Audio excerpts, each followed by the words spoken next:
We got Gary on the line. What do you want to ask him? Well, I'd love to chat about logistics for a bit. If you're managing multiple properties, how do you organize your property log? What's your process? There's two main things that we have, and anyone can do it. It's using Google Drive. And our property management team has access. We have access. So we have our weekly sheet that they have to put in as far as what units are available. And it breaks it down for every unit type, what our occupancy is, when units get leased up, what was their previous rent, what's their new rent. It gives us all the information on one page. And each week we start a new tab. So we can go back and see where was delinquency at the 15th of the month last month or the month before, because we want to see trends. How quickly are we leasing up, and why is leasing going downwards or upwards? And there's all these different things on one sheet versus the property management company would send us a report that was 7 pages long and it was like a PDF. So having that Google Drive is really important. And then our second piece is we have an Excel spreadsheet with the tasks, and that includes CapEx and whatnot. So we can have the task, what needs to get done, any notes, and when it was completed. And each week we go through all the different tasks that are still open. And if you haven't completed it and it was supposed to be completed, you're going to be called out. And so it's a really good accountability sheet. It's a good way to keep track of everything too. I'm Brian Briscoe, host of the Diary of an Apartment Investor podcast. And this podcast is different than everything else out there. I bring together a new and an experienced investor on each episode, and I let the aspiring investor ask the questions that they need answered. So if you're an aspiring investor yourself, you probably will have the exact same questions. Now, before we get to this episode, make sure you hit the subscribe button below and that little bell to make sure you get notified every time we post a new episode. And now, enjoy the show. Welcome to the Diary of an Apartment Investor podcast. I'm your host, Brian Briscoe. Very excited for today's show. We've got two amazing guests on the line.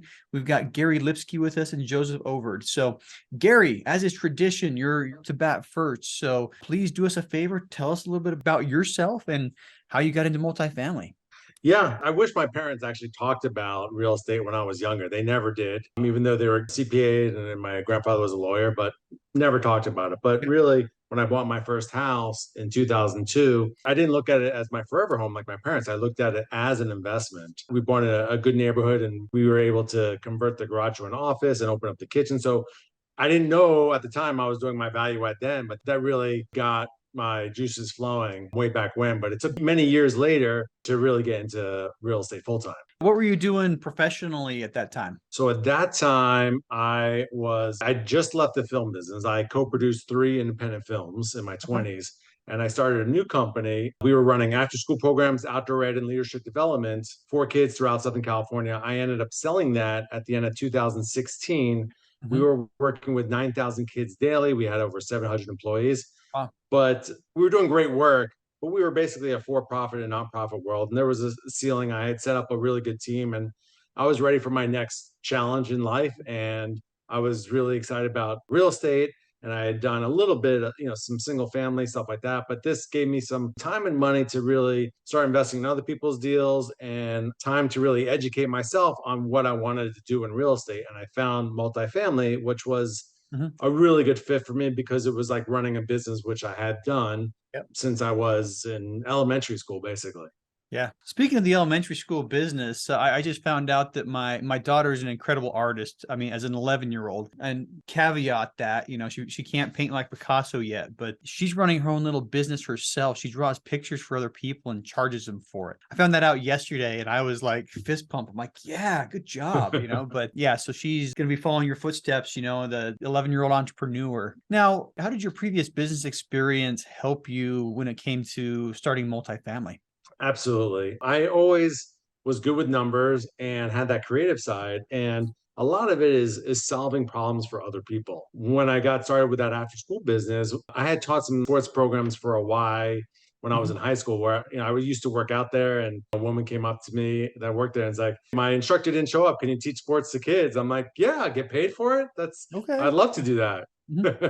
Yeah. So I met with a school, a friend introduced me to a school. They said I need a lifeguard. And I said, sure, I've got a lifeguard. And I went on Craigslist, hired a lifeguard. And, it kind of grew from there, solving problems for schools, school districts.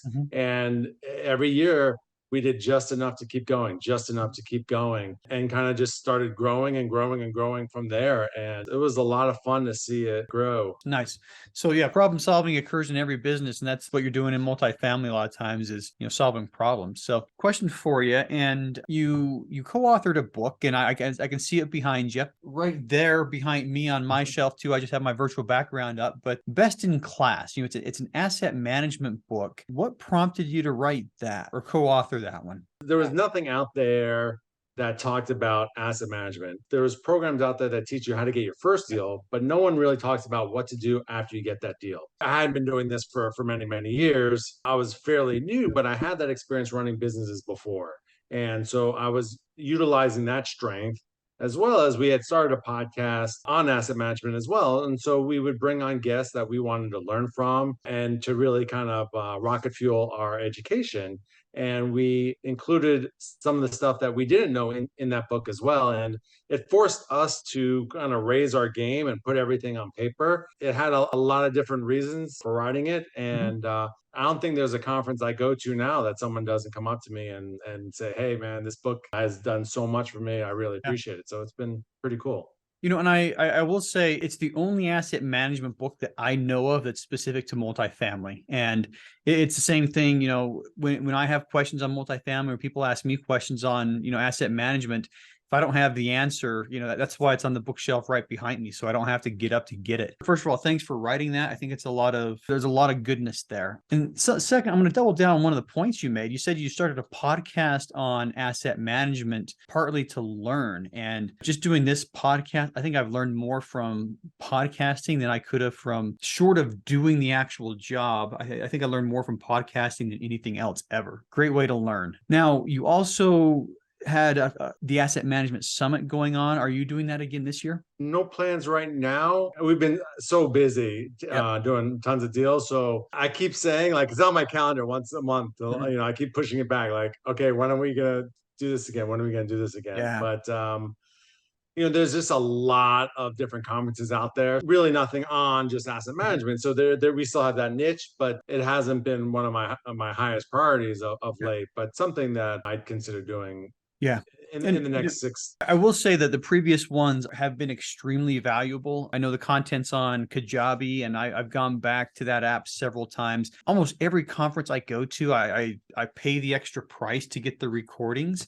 And to be honest, 100%. First of all, I hate it when people start that phrase because I'm like, are you not honest on a normal day? But I'll still use it. To be honest, that real estate asset management summit, that's the stuff that I actually go back to and listen. Because once again, there's just not a lot of information out there. I think most of the other conferences, you're going to hear the same things from different people every time, and it's a very, very unique one. So anyway, let me know when it comes out again, and I'll be first in line to get the tickets. So anyway, that said, I like to talk to people about what motivates them and what keeps them energized in this business. So question for you, what is your big burning why? Yeah, it's build wealth for my friends that invest, my family, to be able to control my own destiny, where I thought some of the other businesses I had, I couldn't necessarily control my own destiny. I was relying on other people. And here, there is definitely a payoff, and you can control your own destiny, unlike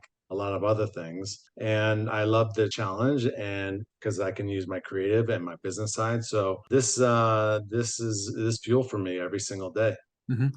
Yeah, I love it. Be able to control your destiny. I think that's very powerful.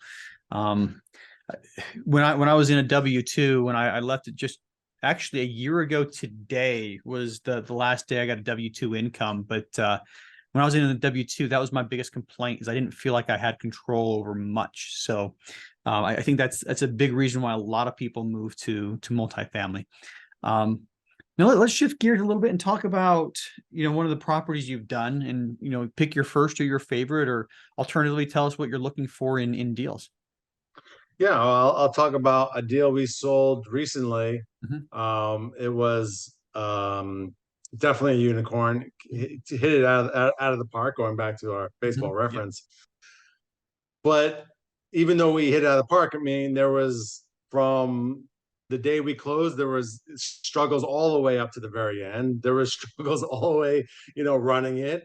and then selling it too. So, just because something was a tremendous Mhm. success, it definitely put us through the meat grinder. But it was, again, so we bought this property um, because we followed up on a deal that kind of fell apart. We Mhm. assumed the loan, and other people didn't want to assume the loan. We brought in a pref equity partner, which allowed a lot more return for our investors and really cheap debt, basically.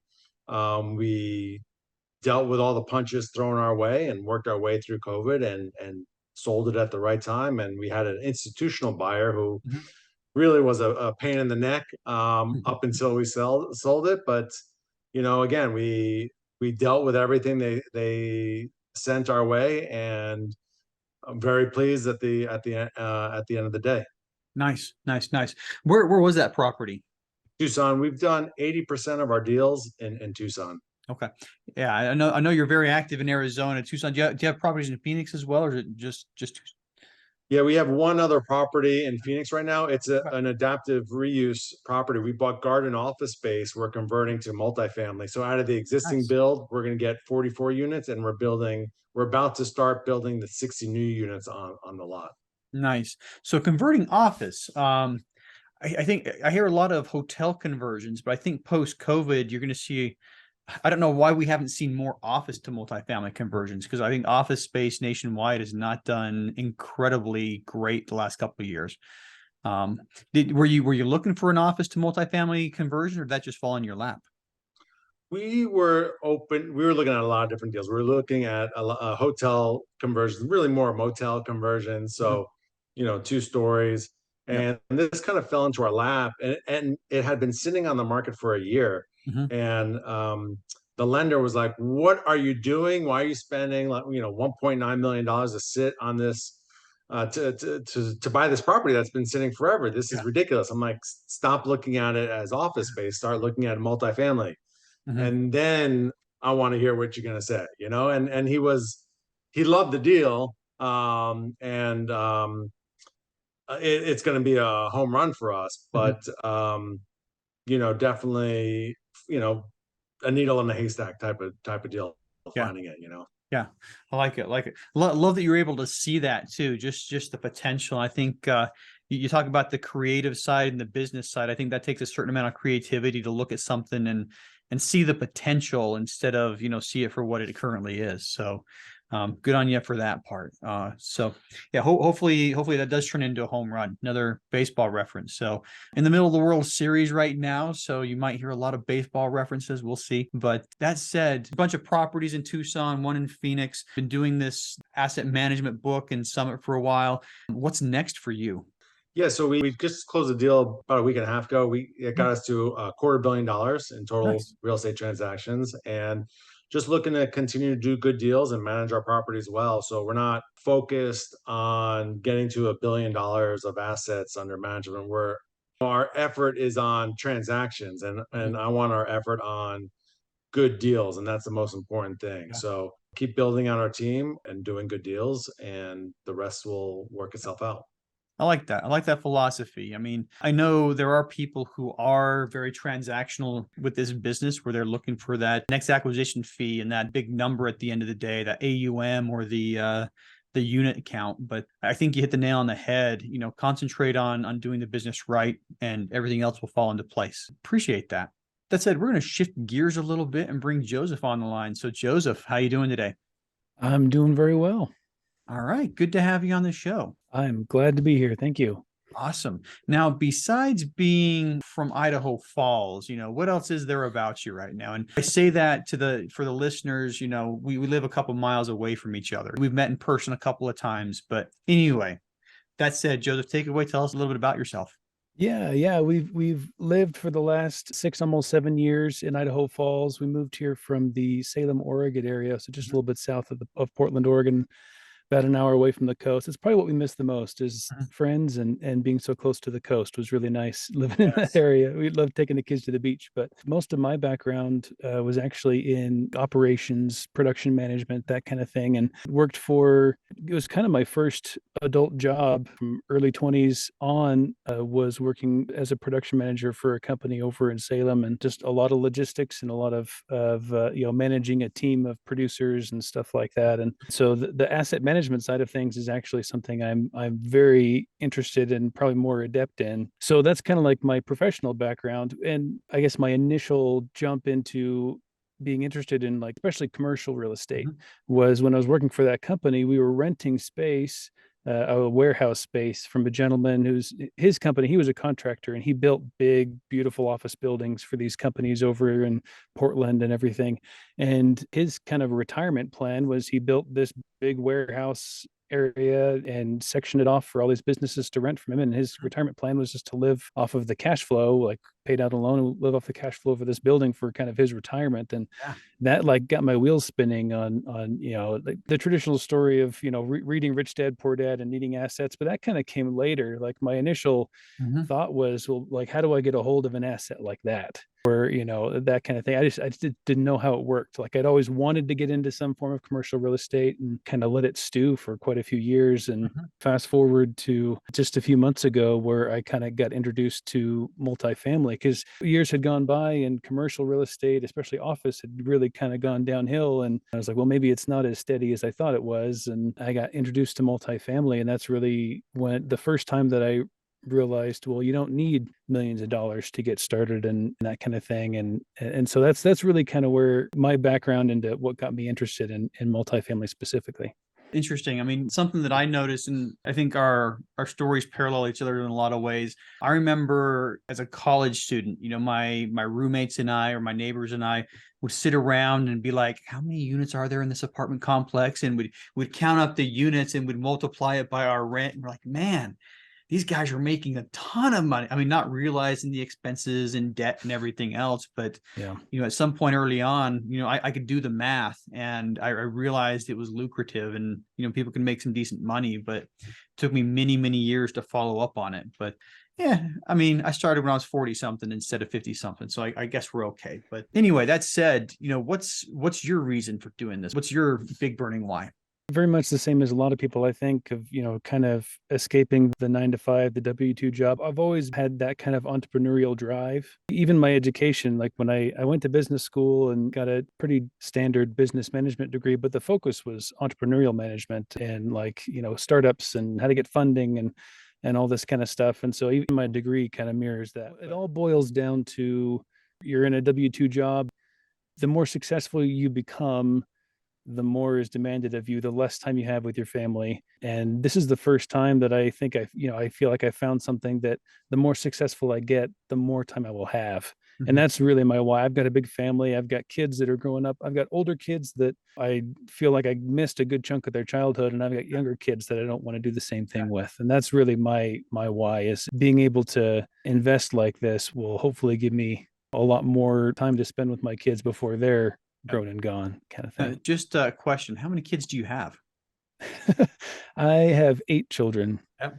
I and knew the answer to that. That's why I brought it up. One of the few people that has, my wife and I have five, and he's one of the few people that has more. So anyway, yeah, the big the, families are the cool. yeah, the normal reaction is shock and awe, and Yeah. but yeah. Yeah, it's like, holy cow. I mean, that was my reaction too. And I got five. I mean, I my wife and I joke around with like, oh my gosh, how can we handle five? But anyway, yeah. So big families are cool. Thanks for sharing your why with us and your story. But we're gonna shift gears one more time. And Joseph, I'm gonna hand you the mic figuratively, but time's now yours. We got Gary on the line. What do you want to ask him? Yeah, absolutely. Well, first of all, thank you, Gary, for the opportunity to ask you questions. I bought your book this morning. Like, I've only just kind of started, but after this is done, I'm going to go right back to it. Because again, like, my background is very much in that operations and what happens after that acquisition point, that kind of thing. I've partnered with somebody down in the Houston area who's really good at, like, the talking to brokers and all that kind of stuff. But my mind is gearing more towards, all right, well, once that close happens, executing that business plan is really kind of where my mind is going. But I wanted to ask, what asset class do you typically invest in? The kind of older 70s vintage or that kind of question, first of all. We're always looking for value. So we've done B and C class multifamily, but it's always about value. Most of it's been 70s. Our last two deals was a 73 product and a 64 product, but we got phenomenal deals on them. It's not necessarily that I'm going to hold them for 5, 7 years, but tremendous loss to lease that we could burn off and bring units up easily $450 on renovated units for both properties. And we have another property right near there too. So we're always looking for value. That's the most important thing. I prefer 80s and above, but you'll find some of your best deals are going to be a little bit older, quite honestly. Gotcha. No, that makes a lot of sense. Yeah. Now, So I'm going to go go ahead. off script here. I'm going to throw a question in for Gary. Do you find C class to be more difficult on the management side than B class? And I guess similar question for, older versus newer. But you're relying on a third-party property management company to handle those things. Yeah. So yes, there's more. You might have a little bit more delinquency. You're going to have more plumbing issues, maybe roof. If you build that CapEx in and have that extra cash reserves, then you're fine. But if someone is aggressively going after deals and doesn't have that kind of buffer, you're going to have a lot more problems on your hands. All right, No, back to you, Joseph. Sorry for taking some of your thunder. No, that's all right. I appreciate it. Well, I'd love to chat about logistics for a bit. If you're managing multiple properties, how do you organize your property log? Do you use any kind of specific software for asset management, or what's your process? We've used RealPage before. It connects to Yardi that our property management company has used, and we've gone KPIs that way. But really, I mean, you can get all those KPIs anyway from the Yardi software. There's two main things that we have, and anyone can do it. It's using Google Drive, and our property management team has access. We have access. So we have our weekly sheet that they have to put in as far as what units are available, and it breaks it down for every unit type, what our occupancy is, when units get leased up, what was their previous rent, what's their new rent. It gives us all the information on one page. And each week we start a new tab. So we can go back and see where was delinquency at the 15th of the month last month or the month before, because we want to see trends. How quickly are we leasing up, and why is leasing going downwards or upwards? And there's all these different things on one sheet versus the property management company would send us a report that was 7 pages long and it was like a PDF. So having that Google Drive is really important. And then our second piece is we have an Excel spreadsheet with the tasks, and that includes CapEx and whatnot. So we can have the task, what needs to get done, any notes, and when it was completed. And each week we go through all the different tasks that are still open. And if you haven't completed it and it was supposed to be completed, you're going to be called out. And so it's a really good accountability sheet. It's a good way to keep track of everything too. You've got a bunch of properties. It's impossible to remember everything or write it down somewhere. So each week we write it down during our weekly call and just track it. And we have it. It's on Zoom and everyone can see and everyone can have access, and Nice. it's free. So really easy. I'll point out that most people I talk to that do asset management use the very low-tech solutions. I know the property management software does have, capabilities for reports, but it's almost 100% of the people that I talk with that are just like, yeah, we use Excel, or we use Google Drive, or we use Dropbox, or we use, SharePoint. But it's always one of those rather inexpensive software solutions that are available to everybody. Got it. No, that makes a lot of sense. So when you're having these, weekly calls with property management companies and everything, is that typically just like a financial report? Is there anything else that is included in that? Is it an actual call, or is it just they send you the report? They fill out the Google form, probably let's say an hour before the meeting. So I can look through it ahead of time in my asset manager, because I have a full-time asset manager. We'll go through it, see what the things we want to talk about. Usually it's 99% is there's always leasing. If we're doing great, if we're struggling, why are we struggling? Can we raise rents? Do we need to lower rents? Do we need to tweak our advertising? We'll secret shop them so we can discuss that.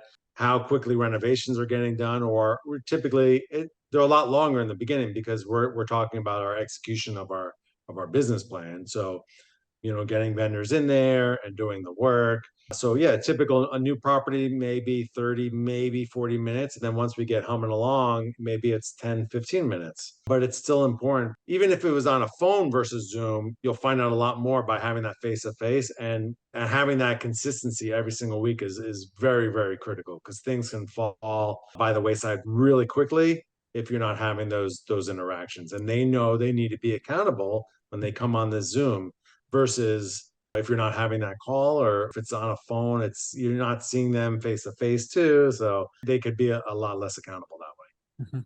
No, that makes a lot of sense. So a follow-up question for something that you said was, how many properties did you have under management before you got to the point where you hired a full-time asset manager?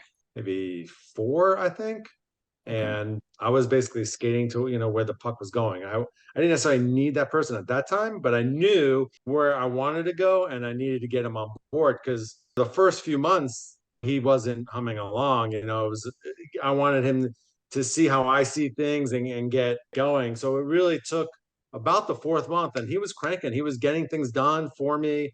When we got a new property, deal with the lender, all the requests that they had. So he's been a really good hire, but it took a while to rev up. No, that makes sense. Like I've been thinking a lot about kind of building an asset management team, because I want to get to the point where that's a necessity. But yeah, so just kind of how you built your team. So that's a really good example of part of that. What other members of your team do you have besides just your asset manager?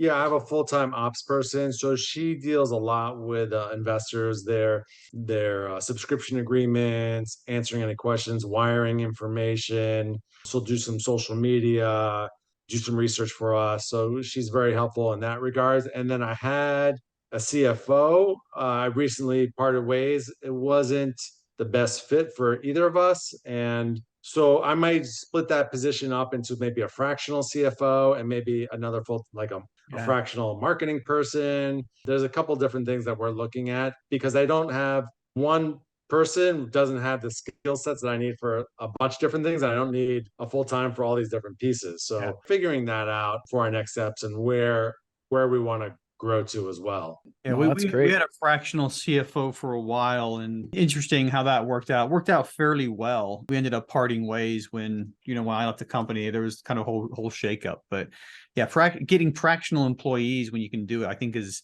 a lot better than trying to find one that's a jack of all, master of none type thing. Yeah, definitely. I would suggest Okay. don't wait too long, Mhm. because I think that kind of slowed us down in the beginning. Like, get someone or partner with someone, get that moving, because that'll free you up tremendously to focus on some of your strengths.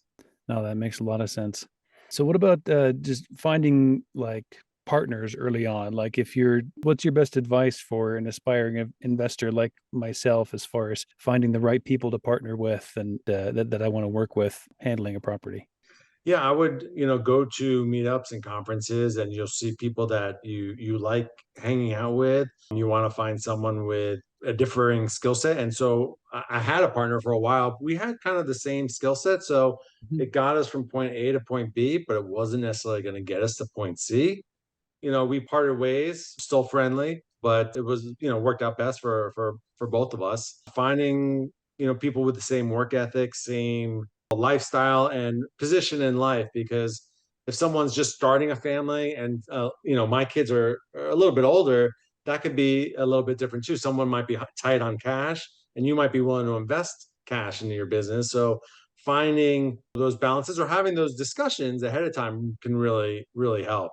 But the beauty of this business is you could still partner up on deals and not officially be under the same company too, which is nice. I mean, I partnered with a bunch of different people who I really enjoy working with, but we still have our own separate companies.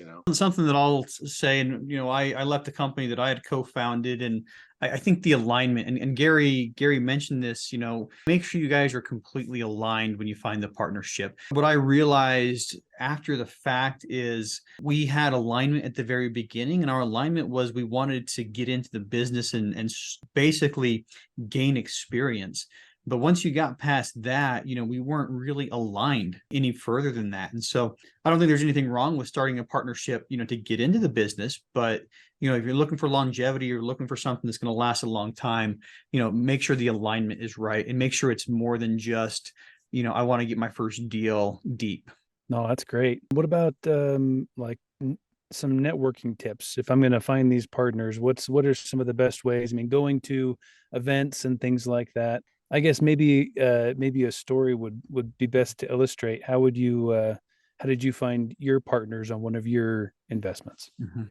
I wish I had a great story to tell, but going to the same meetups, going to different conferences, and it's exhausting going to these conferences. You're talking to so many people nonstop. You start seeing the same ones and same people, and you hit it off, and you talk about what kind of deals you're looking for, what kind of deals they're looking for, what kind of strengths that they bring to the table, and then set up time afterwards, because that one-on-one time, whether it's a lunch, a dinner, a call, spend more time with that person if you're thinking about partnering with them outside of that conference to really develop a relationship. Maybe you partner on a deal together and you have your separate companies and outline responsibilities. And if you want to take that further, then you could potentially, do that if it's working out with you. You could kind of test drive that partnership a little bit.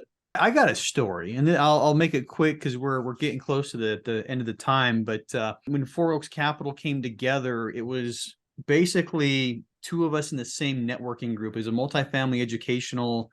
It was a coaching program. I was a coaching student. He wasn't, but we were both in the network. And I reached out to him because I realized he was in the market that I was looking in. All right. So he had an 803 area code on his profile, which is Columbia, South Carolina. And, I knew that area code because that's where my wife's family's from. They all have 803 phone numbers, right? So started talking with him just because he had the 803 area code. And then over the course of weeks, we would, when I'd see a deal, I'd pick up the phone and call him. Hey, what do you think about this? What do you think about that? And eventually we started talking more and more. And it got to the point to where one day we just had this discussion. It's like, hey, what's in your buy box? What's in my buy box? And we agreed that everything that overlapped, we would partner on. And it went from there. And so it was kind of a chance meeting, me scrolling through, I think this group was Slack at the time, scrolling through a Slack channel and looking at profiles, to first conversation, to several more conversations, to, hey, we've got, we're getting along, let's try partnering on a deal. And we ended up partnering on 9 different properties together. I think that's a really good way of doing it. And then real quick, similar property we closed on Friday with a different group. It's a guy I met on LinkedIn. We happened to both be in the DC area, and we would get together for lunch about every 3 or 4 months. And after I retired and moved away, we kept on talking with each other about on a monthly basis. And finally a deal came up that we partnered on. So it takes time, I think, is one of the issues. So don't try to force it. But yeah, I think it's also, you have to talk to a lot of people before you start finding the ones that you want to get comfortable with. And one other piece of advice, Joseph, take notes, after each night, put it in either a CRM or an Excel, because this person's a capital raiser, this person's a deal finder in this area, whatever it is, write it all down, because you're never going to remember. And when you have a deal and you need to go through your list of who I'm going to potentially partner with to get this deal done, it's going to be very, very valuable to you, because it takes a village to close a deal. Yeah. I will add one more thing and then we're going to close. I guess I get the last word this time. Know what you want to get going into the networking. And somebody gave me this tip a couple of years ago, and it's brilliant. It's know what you're looking for going into networking. And when you meet somebody, if you realize that they're not going to help you or they're not the person that you need, make it a quick conversation. Hey, nice to meet you, great talking, and excuse yourself and go find somebody else. I think having focus in these networking events on this is what I need will help you in the long term. Does that answer your question? Yeah, no, that was great. I appreciate it. All right. Well, we are about out of time. So one last question for each of you. Gary, you get to go first. How can listeners learn more about you? Yeah, head over to my website, breakofdaycapital.com, and you can have access to our newsletter. You could set up a call with me. All of our social media links are there, podcast information. So everything is there on our website. All right, breakofdaycapital.com. And Joseph, same question for you. Yeah, it's same. All of my contact information and how you can learn how to invest with me is all at jpaulcap.com. jpaulcap.com. And we'll put the websites for both these gentlemen in the show notes. So if you're interested in reaching out to them, please do. And let them know you heard it on the Diary of an Apartment Investor podcast. I should say that every time. I don't, but that just came to me. Anyway, thanks a lot, gentlemen. Very much appreciate your time today. Thanks for having me. Yes, thank you.